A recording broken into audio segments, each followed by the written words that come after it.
but he'll never stop playing Terran. And it's like, his analogy of Terran versus Protoss is a guy in a wheelchair with a popsicle stick, and he's taking on a bear in the forest. And it's like, yeah, technically you could do it if you do all the exact right moves. You poke them in the eyes and poke them in the nose. You wear them down. You gotta make sure that you're sharpening the popsicle stick as you go, and just wheeling around, doing wheelies and backflips and shit. Cat gender is a real gender. Ooh, Smokey, where did you get those from? Ooh, that's fancy. Damn, look at that. Jiggle, jiggle, jiggle, jiggle, jiggle, jiggle, jiggle, jiggle, jiggle. Woo, boy, boy, boy, boy, boy, boy, boy. That's some big stuff right there, buddy boy. Bootylicious. Hell yeah. That's what we talking about, brother. Alright, but we are once again back with Write with Claire Fraise. How to write a book in first-person POV with examples. Ooh, super excited for this. So, I write my books in first-person point of view. So in this video, I'm going to break down exactly how first-person is used by going through an example and explaining all of the different ways that first-person functions so that you can better understand it and learn to employ it in your own story.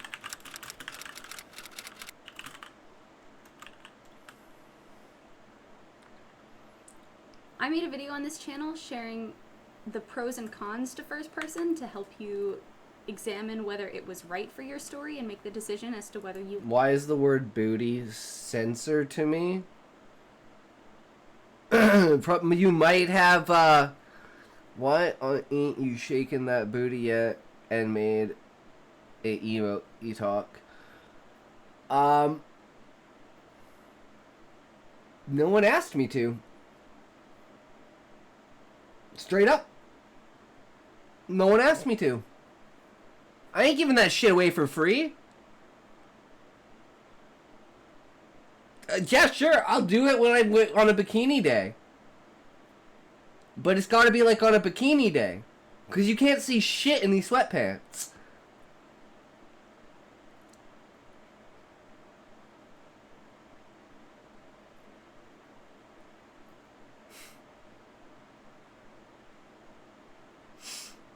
On the 24-hour stream, that is going to be interesting. It will be shaking front and back. Well, it's basically non-existent book, so it doesn't matter. But, essentially, I have no ass either, though.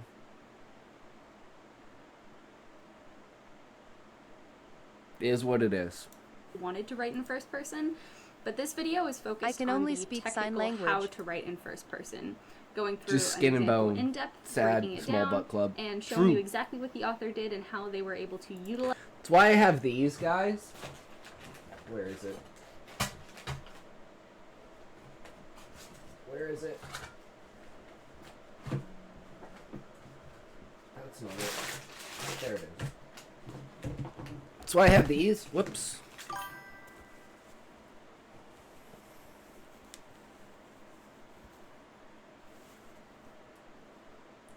It's my padded butt. Fake butt. No, this is butt. Not my boobs, this is my butt.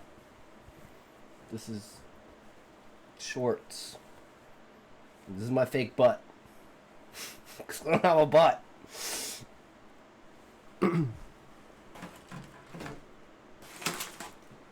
It is what it is, right? It's Mr. Beast now. Smack that shit for me. Yeah, you guys want to give me a spanking? Here we go. Pop this out, because it's kind of fucking weird.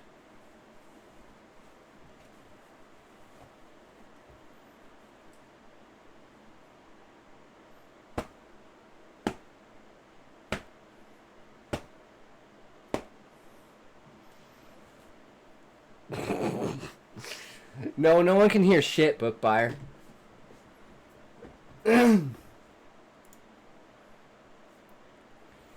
I'm just in my own little corner doing my own little thing. I was going to say, oh golly. The shit things have been heard on the outside of this room. Oh. It is what it is, though. Utilize first person in order to tell the story in the most effective way. True. There are some things that first person does that are unique to first person and that are hard to replicate in other points of view. So I'm going to talk about all of that today, and I would excited to dive in. But before we get started, hello and welcome to my channel. If you are new here, my name is Claire Fraise, and I'm an award-winning author who makes videos on this channel sharing actionable writing tips that helps me make my own writing better. True. I'm the author of the 5-book paranormal thriller They Stay series. I published my debut novel when I was 16, and I am a firm believer that every writer is very different, so what works for me I'm sat outside and it's raining so bad. Why is my follow age as a writer is share restarted? Zoink, it's because you unfollowed and then refollowed, bro. Things that work for me and helped me improve my craft. No, he unfollowed and then refollowed. He told me he did. So that you can experiment and try things if you want to and discover what things do fit with your brain and your process. So subscribe if that sounds interesting to you, and without further ado, I'm just gonna dive in. If you're watching this video, I'm gonna assume that you already know what first person is and have made the decision to write a story in first person. Hell yeah, Smokey. If you're interested in learning what first person is and getting a general overview of the pros and cons to this point of view style, I made another video on it, which I will link in the description of this one, but this video is going to be focused on the more technical implementation of first person. So if you are looking for an overview, go watch that other video and then come back to this one if you have decided to move forward and want to write a story in first person. Books written in the first person are told through the eyes of one main character. That character filters everything that happens in the story through their own point of view and shares their point of view with the reader. So the reader, instead of going through the story and being told the story by an objective narrator, like John walked into the coffee shop You are in for it now, sweetheart. And take those sexy glasses off like a good girl. You don't need to see what happens next. And the whole point of the first person aspect is the getting the reader to, like, the character to confide in the reader. And for the reader to feel like they're beside Husai, listening to him talk, watching him experience everything he's experiencing. And I feel it brings closer to the character. Because they can express their true inner self with it. Basically, it's to get into your main character's brain. Third is brain adjacent. Yeah, it's more like how they think as opposed to what they're thinking book. I think that's the distinction, is like, you know, very important distinction. I miss my sexy librarian. You can put those sweet sight setters back in place, slut.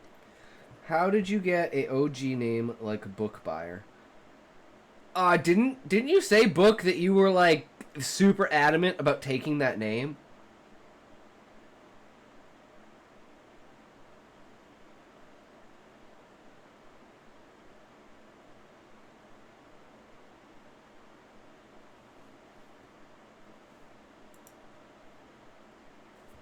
Had this username for 20 plus years. Oh, I believe it.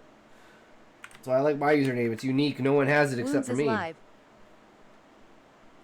Not on Twitch, but in general. Wow, it was 6. Damn. By the window, you would say, I walked into the coffee shop and took a seat by the window. But we don't need to know that. Incorrect use of an apostrophe there, book buyer. Do account age. Book told in the first person, I know I have a terrible grammar. Is filtered through the perspective of one protagonist. Not only do you get what that protagonist sees and how they see the world, but you Levi, no one cares. Neva, welcome, welcome. Grammar police has arrived. To experience their experiences Neva, for the you world hate and me. get to hear all of their opinions of everything that is going on around them. A good first-person point of view is not an objective point of view. It is meant to be very authentic to one particular.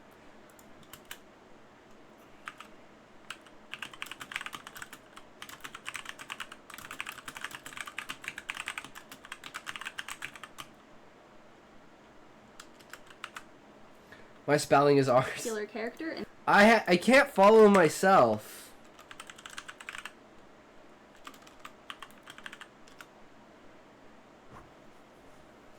Because if I go to my channel, there's no option. There's no option to follow myself.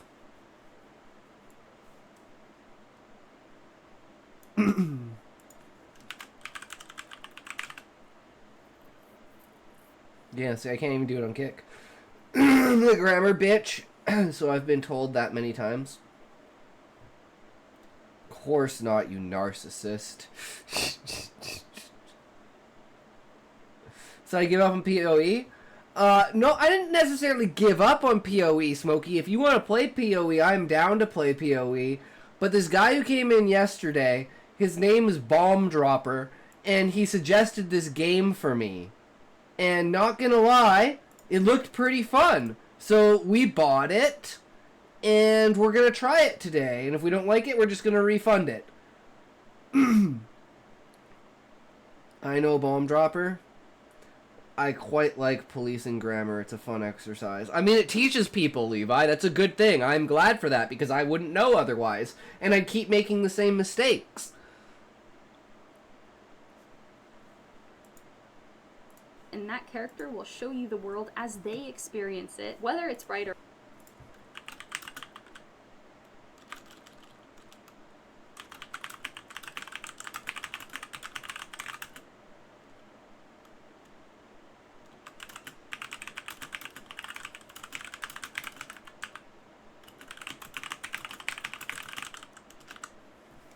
wrong. So I'm going to analyze one of the best examples of a really good first-person point of view, which is the book The Fault in Our Stars by John Green. This book is incredibly well written. It's really voicey. It gets you right into the head of the main character and does all of the things that you want to do when you're writing a first-person book. So I'm going to go through the first chapter and pick and Spam AI generated.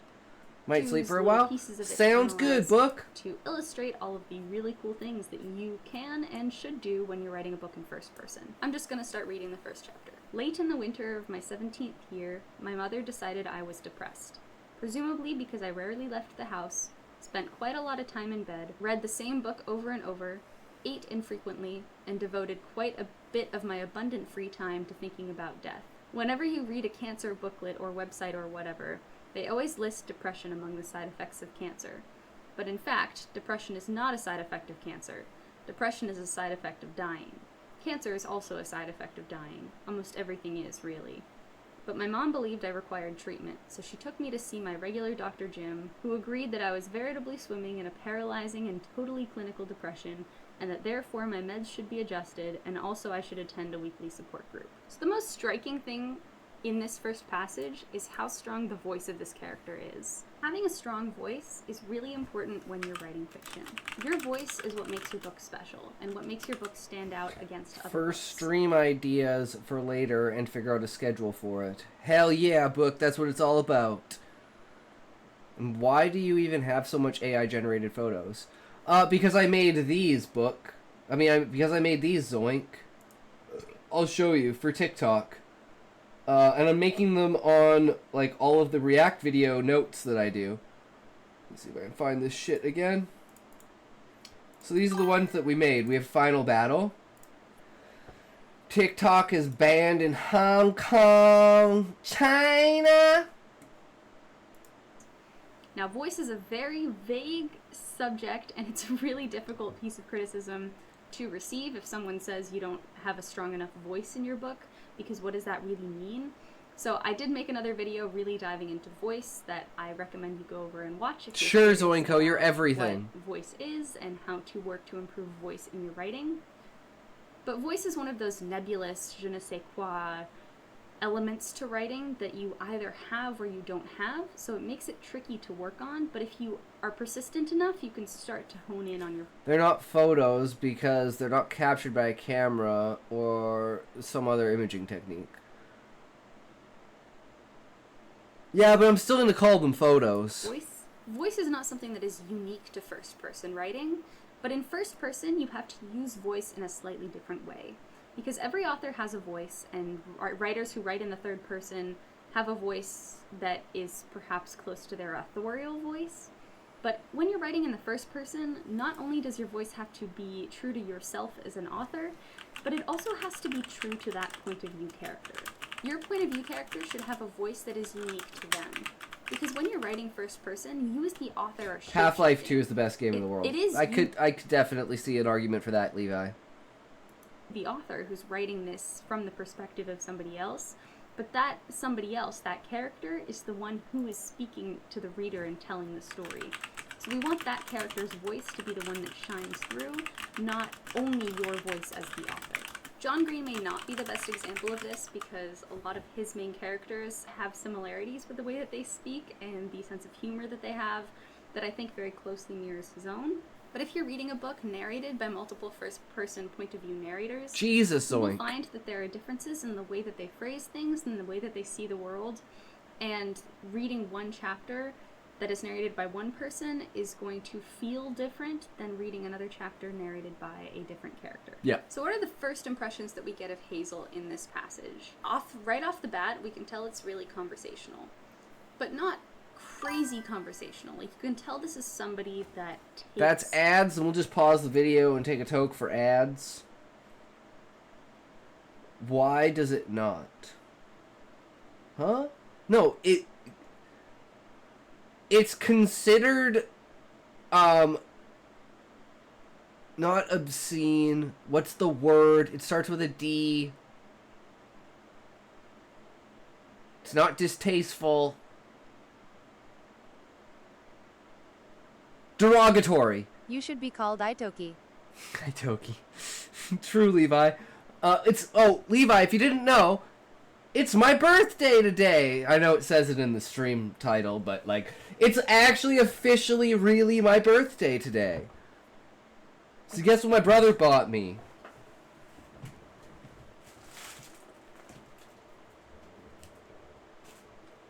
What? 345, motherfucker! Jesus fucking Christ, this thing is heavy! Chocolate bars. Lots of fucking chocolate bars. Cause he is a amazing brother. But yeah. Man, the ad break's over, and I haven't even taken the toke yet. We know how to skip ads, boys. We skip over those ads. Fuck those ads. Get out of here, ads. That's what we say to ads. We say, ads, you get out of here. No one wants your ads. Bullshit.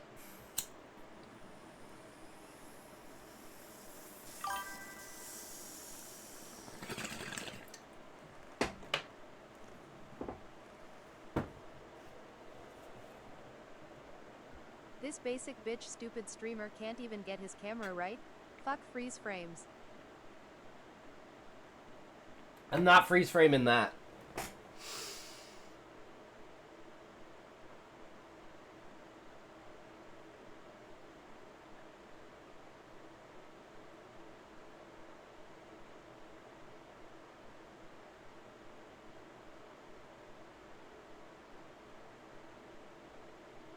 Oh, there it goes. That's the face only a mother can love. True. That understands almost like they're starting some sort of narration, and they are smart in the way that they're phrasing things, and they're phrasing things almost like they want it to sound formal, like late in the winter of my 17th year is a very formal way of saying that, but what comes next is not very formal. Like, just broke a cactus? Damn, Zoink. It's very informal. This basic bitch stupid streamer can't even get his camera right? Fuck freeze frames.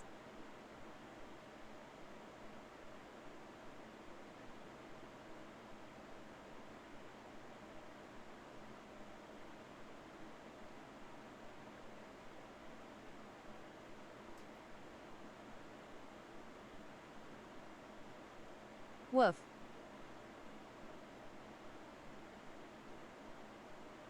Oh, there it goes. That's the face only a mother can love. Formal. Quite a bit of my abundant True. free time And at GG is informal. And then when you get to the second passage, When you Don't say even hard of try G, it, Zoinko. I will website, fucking ban you. Whatever. That's another indication that it's a really informal way of narrating, and that's something that somebody would say when they're speaking. Like, cancer So is I hope also you a side didn't effect get of dying. stuck by that cactus. True, Neva. Is really, the comma really bit makes it sound very informal. But you also get the impression from reading this that the narrator is educated, she's smart, she clearly has a very dry sense of humor because the subject matter is so dark, but she's talking about it in a very lighthearted... I hit it with a slipper. Not lighthearted, but like dry, humorous tone. Like very matter of fact, and clearly it's heavy and clearly it weighs on her, but she is poking fun at it and being snarky about it and not wallowing in the misery of it all, but still uses words like veritably. In this passage, Hazel's also really blunt. It's clear that she doesn't shy away from talking about these really heavy subjects. She uses a lot of irony and dark humor to talk about the heavy things that happen to her. It's really difficult to break down a passage and try to figure out how the author was able to create the voice of a... It's like, you know what you're doing.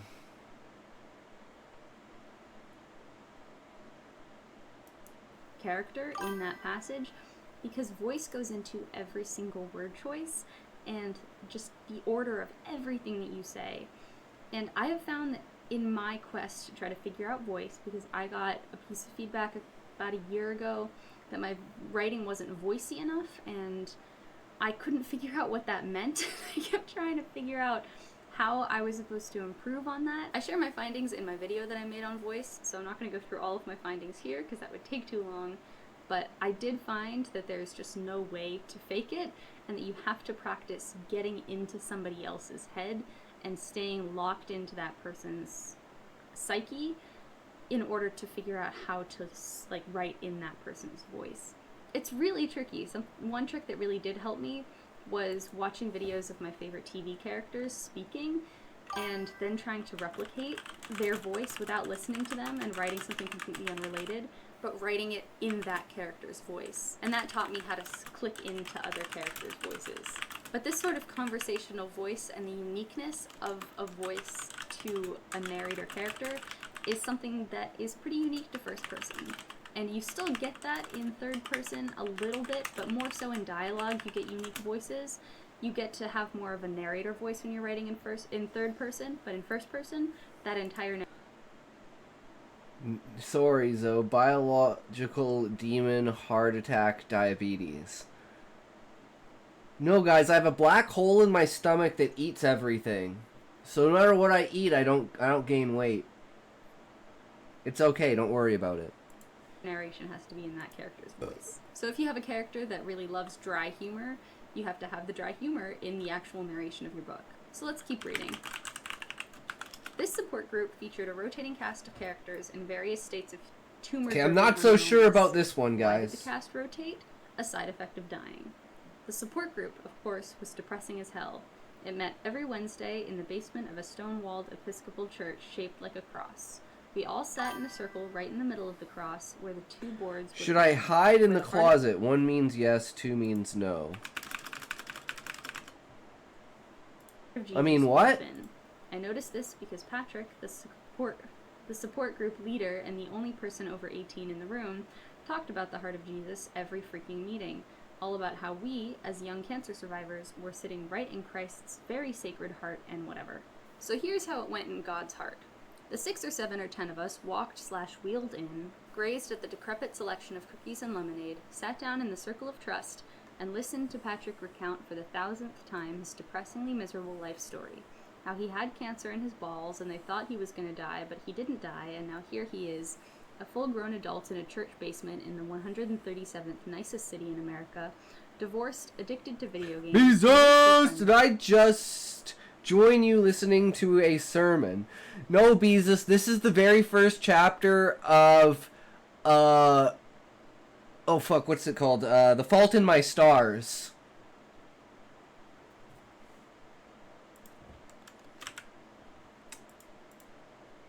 Because we're doing first person. So she's reading a chapter from a book in first person. eking out a meager living by... But how's it going, Beezus? Welcome, welcome. Beezus, it's my birthday today!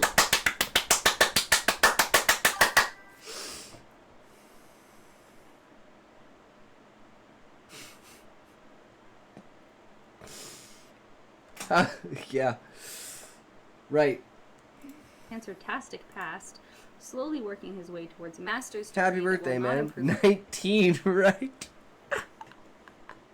I'm old enough now, Beezus.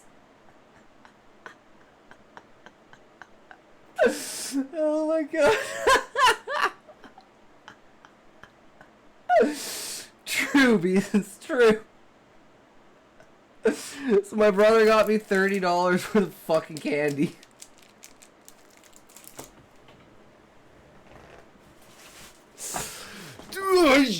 Would you blow up?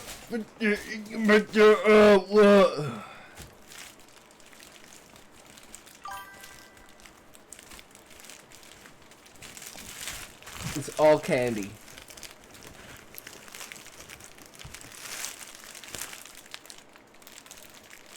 The entire fucking bag. It's like 60 chocolate bars.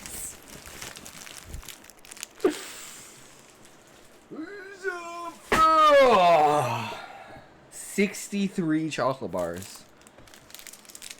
Almost retirement age. We got Butterfingers. We got Crispy Crunch. We got Wonder Bars, which I throated earlier. If everyone... okay, just for a treat for everyone, because Smokey is smart enough to do it. Here is me throating a chocolate bar.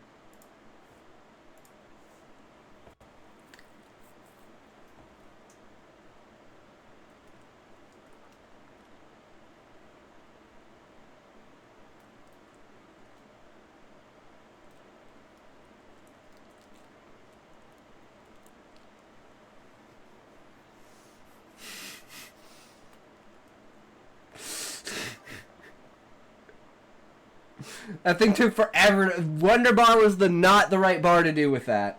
You're actually a freak.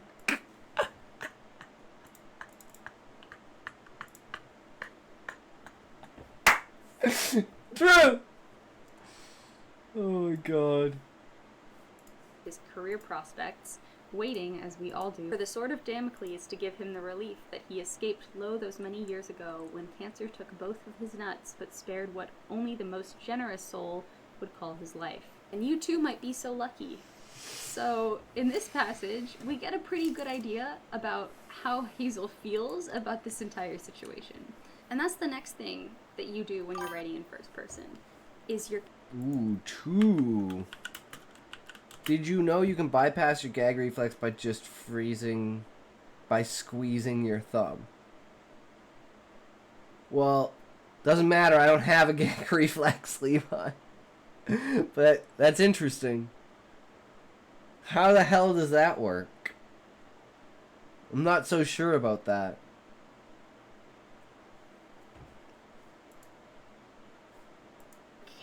Your narrator character, shares their opinions. First person. Sharing opinions.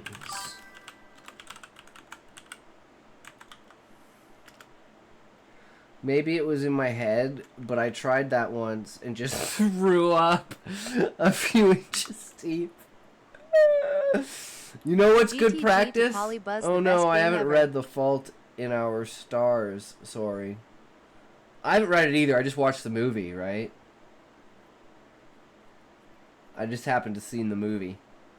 Never read it. Didn't know it was in first person, though.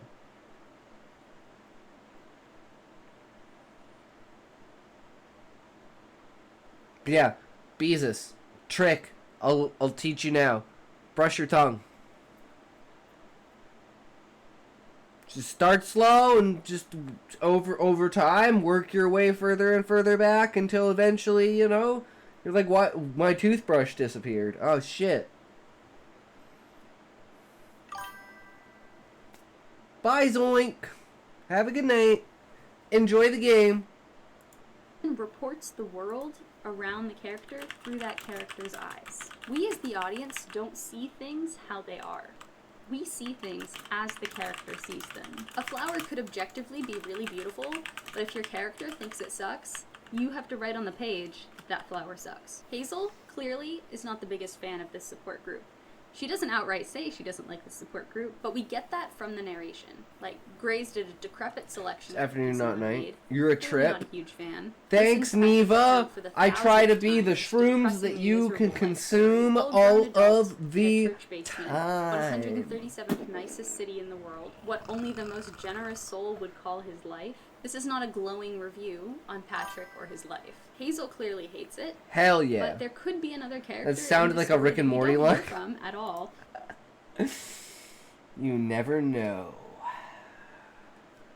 But one of the other 6 or 7 kids in this circle who loves this support group, who really looks up to Patrick, who looks forward to seeing the other kids in the support group, just, you know, for the sake of argument. It could be one of the highlights of their week. They could be really excited to go. They could be over the moon to be there. And if the story were being told from that character's point of view, this would not be the description that we get of the support group. And objectively, the support group might not all be that bad, but because of Hazel and her personal experience, she doesn't want to be there, and so she's giving a really negative description of the support group and of Patrick, who, for all we know, could, by this point of the book, could be a pretty decent guy. So when you're writing in the first person present, you throw in as many opinions as you possibly can. We want, as the readers, to hear how your character sees the world and what they think about it. The objective descriptions of everything don't matter as much. You want to filter everything through the opinions of your character, because that's what is going to make them sound like they are a very engaging narrator. If you had a character that just went around describing things exactly as they are, like the curtains are blue, the walls are yellow, the painting has trees in it, it's a landscape. It's a lot more interesting to say that painting is hideous and those people are ugly and those trees look too skinny than it is to just say it's a painting and there are trees on the painting and 2 people on the painting. So when you're writing in the first person, lean into those opinions because it's going to make your prose come to life and make your voice sound more compelling. So now I'm going to read you the passage where Hazel describes herself right after she looks at Augustus Waters and I think makes eye contact with him and then starts to get a little bit self-conscious because he's a cute boy in support group. I looked away, suddenly conscious of my myriad insufficiencies. I was wearing old jeans, which had once been tight but now sagged in weird places, and a yellow t-shirt advertising a band I didn't even like anymore. Also my hair. I had this page boy haircut and I hadn't even bothered to, brush it. Furthermore, I had ridiculously fat chipmunk cheeks, a side effect of treatment. I looked like a normally proportioned person with a balloon for a head.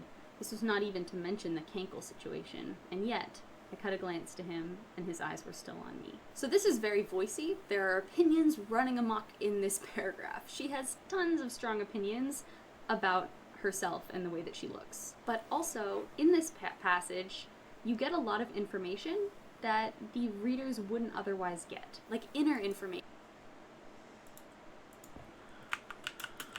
Get across inside information. Oh god, guys, we're inside trading! I did not like that passage in the slightest. Yeah, not for me. You know, genre in and of itself is not for me. About then again, I do not like teenage girl books. Exactly, right? It's like, that's not what I'm looking for. Give me a Space Marine Titus any day. That's what Husai is. Husai's that fucking older kind of manly fucking built as fucking gonna fuck you up with a 2-handed sword motherfucker. He don't beat around the fucking bush, but he's still intelligent and logical, and he's not retarded. He's just out of practice. Dudes punching aliens and demons in the face. Well, wait for it, because Duarte is a monk and he uses his fists, and he is ready to fuck up, because I don't know if you were here, Beezus, but we came up with, the entire story arc for, Duarte and Viola. So, Collis dies because he's a journeyman, but the adventurers that hired him to be a journeyman for them basically go around killing journeymen, so do art, and Viola eventually expose them and basically create the laws and structure around like disarming and like taking away the license of adventurers who are like bad actors. And that's what their whole arc is about, is basically creating a part of the government that oversees making sure the integrity of adventurers. Because this has never really been taken seriously as an issue before.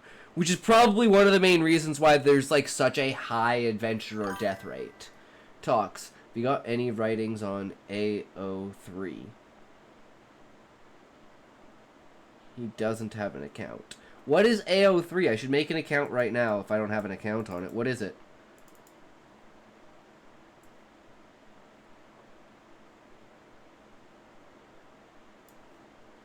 Oh, that's that archive thing where I said I was doing too many things.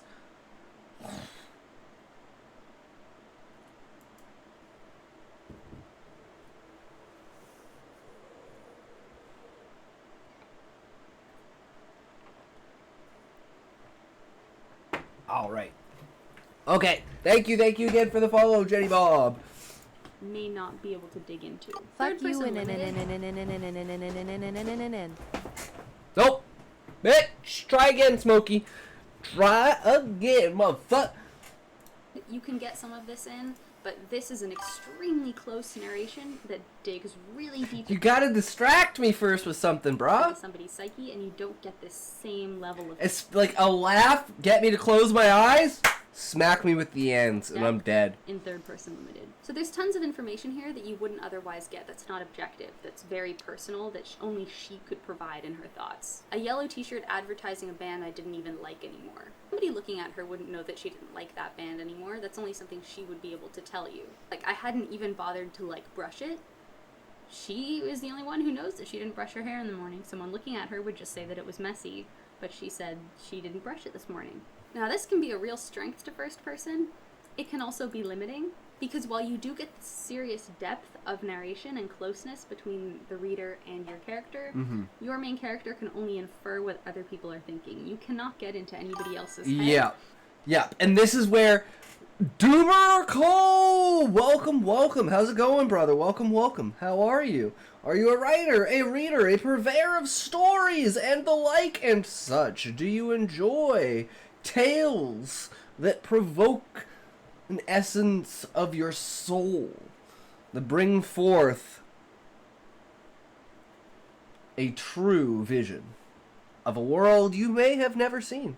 I like reading. Hell yeah, brother, that's what it's all about. Unfortunately, Sean isn't here today. Hell yeah, brother. Sean isn't here today, so maybe actually I'll just post Sean's in there if you guys want to check out Sean as well. He's like, today is the first day in like 3 or 4 months that Sean is not here. Character's head, so if you're writing in the first person, you want to make sure that that main character has a very interesting head that is or inner life and inner brain that can carry your entire story, and that you don't need to rely on information from other characters in order to tell the story that you need to tell. So voice, opinions, and inside information. One big thing, since we're writing in first person, the biggest thing is going to be confusing the reader. And that's going to be, A is presented as truth. B is presented as truth. A and B contradict each other. Reader wonders, wait, both of those can't be true. And then event happens in the real world that shows that actually both of those characters are wrong and C is actually true. And then you just have like a bunch of different combinations of that formula. And that's usually how I build with things, is I take something that's foundationally important in real life, I create a formula out of it, and then I use that formula to create different instances of the same thing, basically, in different ways. And that gives a complete structure and, like, full range. And I find that's the best way to get range. I don't think people talk about range enough, which is, like, how far you're going with each thing that you're trying to press, and how overall presented it is in the book. It's like, are there parts of this arc that are, let's say, missing in a sense? And it's like, there should be stuff like that in a first-person view, in my opinion, that leaves outside questions in the reader's head. That they're like, oh, you know, they never it's not that they never really answered a question, it's that no one ever posed this question, you came up with your own question that no one in the book ever asked. And that's kind of like things that I want to have, and then when you've done reading the book and you go back, you should be able to answer those questions through subtext and understanding as if it's like New Game Plus. That's kind of like the idea of the book, is you have to read it twice. Are 3 of the main things that you should pay attention to when you're writing in the first person.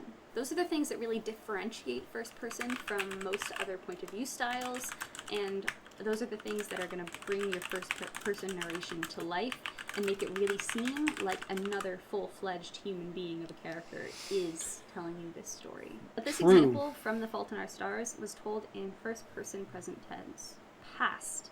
So the main character, Hazel, was telling you a story that already happened. Like Hazel says, I looked away instead of I look away. She's recounting something that happened in the past instead of narrating something that is happening right now. I don't write in first person past, I write in first person present. Because when I wrote in first person past tense, I fell into the trap of telling way too much. This is probably because I don't think I've ever written a single chapter in the same tense. Beezus, you know me. Remember, look back a month ago, I could not stop writing in first person. Every time I swapped to third person, like, I'd like blank out and I'd just I'd swap back to first person. And I have to go back through the story and change like all the I's to he's, all the me's to he's, or his, you know, kind of thing. But notice, I don't do that anymore. That's learning and building on your writing. The noticeable, tangible progress. I wasn't voicey enough and I didn't know how to create a voice that was compelling enough to carry a story, but I fell into the trap of the story feeling very much like I'm telling you a story right now instead of showing you the story as it's unfolding, and that's why I switched to first person present tense, because everything just clicked in my head better. A book I refuse to do it. I'll pay an editor to do it down the line when it's ready for one. Just get AI to do it, Beezus. It worked for me. I mean, I put all of the stories in every single tense, and it seemed to work fine. I mean, you have to go back through and edit it a little bit, but like it's way easier than doing it yourself. Like The Fault in Our Stars is really engaging, but that is partly because Hazel is a very engaging narrator, and even though she's recounting stuff and kind of telling you the story at the beginning, her voice is engaging and her opinions are engaging enough that you don't get pulled out of the story because of that. Quite the opposite, you get pulled into the story because you just want to. AI isn't as good as professional editors quite yet. Oh no, but I mean, just start with it, Beezus, because the less work they have to do, the less you have to pay them. Hear her talking about her life more.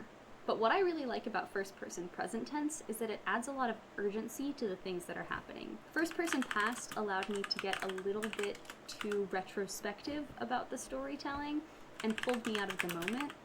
And first person present tense forces me to stay grounded in the moment. So I'm going to read to you a short passage from the second book in my series to illustrate what I mean. This is written in first person present tense. Long grass bends with the wind over by the edge of the labyrinth. The rain is coming down so hard I might as well not be wearing a coat. Francesca, I call, scanning the tree line. Francesca, where are you? I'm standing alone by the telephone pole that marks the center of the field. I figured this would be the best place to stand because here Leonard will see me no matter which direction he comes from, and I'm going to look like an easy target. Miles and Jonah are hanging back, hiding near the mouth of the trail and waiting for Leonard to take the bait. The bait being me. Francesca, I scream even louder. I'm here to rescue you. Snap. I whip around, but it's just the wind breaking off a naked, spindly branch. First person present puts you right in the moment with the character. Right now, this character doesn't know if the outcome of the scene is going to be good or bad.